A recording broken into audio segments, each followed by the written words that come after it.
Okay, we're assuming. Are we working now? Sorry, anyone who is here. We had some technical difficulties.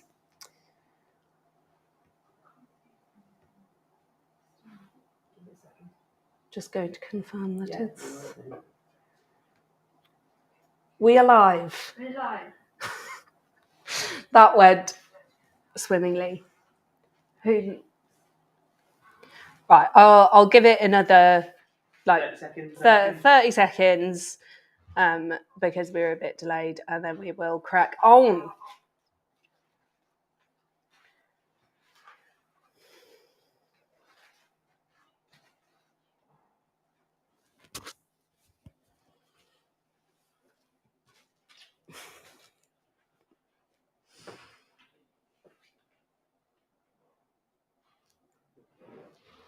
Everyone ready? I'm going to start. So, first, welcome to our fourth sticky notes, I think. So it's every 2 weeks on a Friday, 12:30, quick 15 minutes, where one of us will talk about something product design-esque, and just tell you a bit about stuff.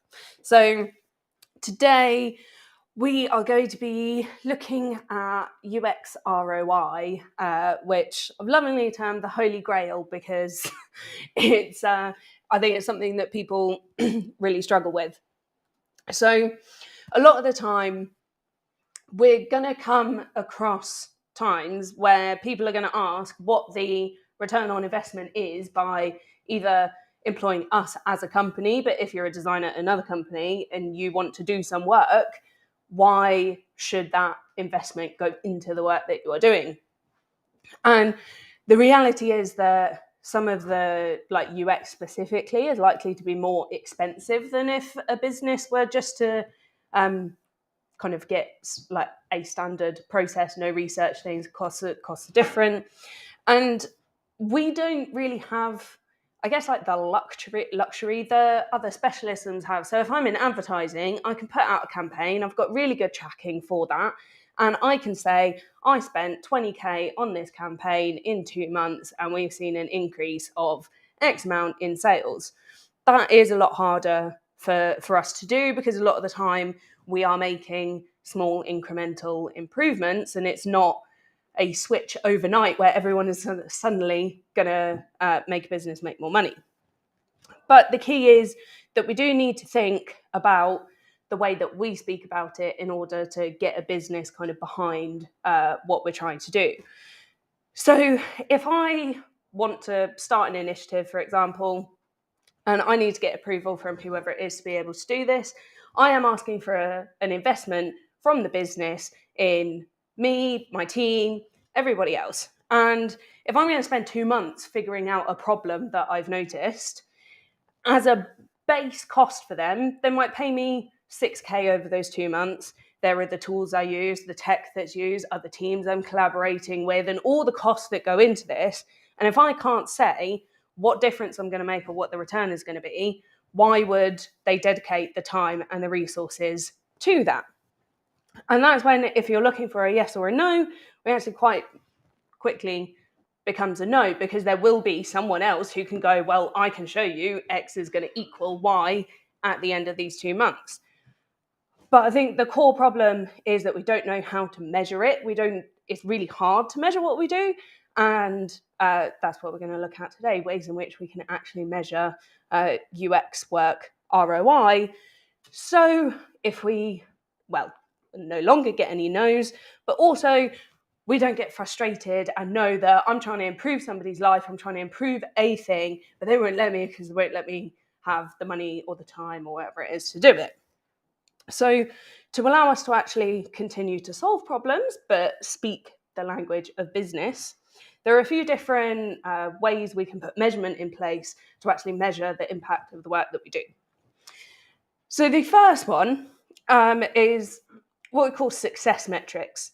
So think of these as your goal. And it's actually likely to be the current business goal. But it's a binary yes or no. Did we achieve this? Yes, no. It's not a fluctuating measure. And this should always be aligned to the business goal itself, because that's how you're going to get the buy-in, because you're contributing towards what the rest of the business is prioritizing. Much more likely to get budget for the thing that is current priority. So the first step, know your goal. And now that you understand kind of what that success metric is and it's aligned to the business and you understand what the business is trying to do, we need to think about how the work that we're doing actually contributes towards that success metric. And a lot of the time, it's going to take quite a long time, because we don't spend months and months working in kind of waterfall. We want to get things out there. We want to test it. We want to see what's going on. So if we imagine that a client wants, their current goal is for the business to allow users to be managing their subscriptions online because they want to reduce the cost of their customer support team. If I came into that with a success metric kind of for design and was like, okay, so I want people to manage their subscriptions online, it's going to take me ages to achieve that, because there are a whole bunch of different elements that actually go into me achieving that goal and that goal for the business.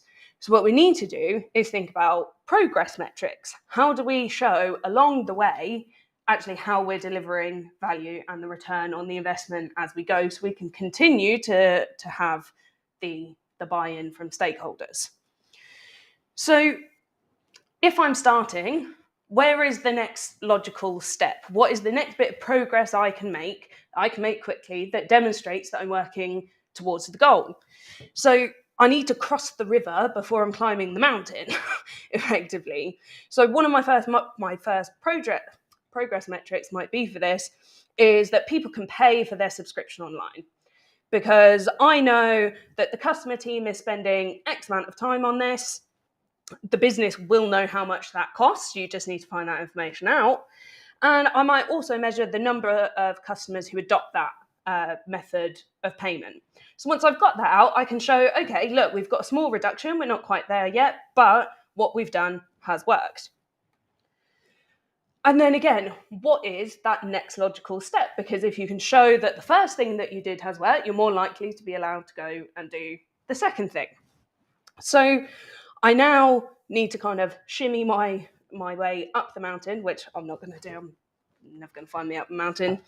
But let's say the next thing is that we want people to be able to reset their passwords, because now they have an account. And we see customer teams having to get on calls with people, spending loads of time just manually resetting passwords. So I then go, we design, we test, we understand what people want to do, we release that, we see another reduction in that time. We're delivering on the investment that the team has put into us. And so if we keep that going and we keep seeing that kind of time spent, like where is that cost to the business and how am I reducing it? If I know how to measure that, I can measure it as I go and I can tell people actually what that is.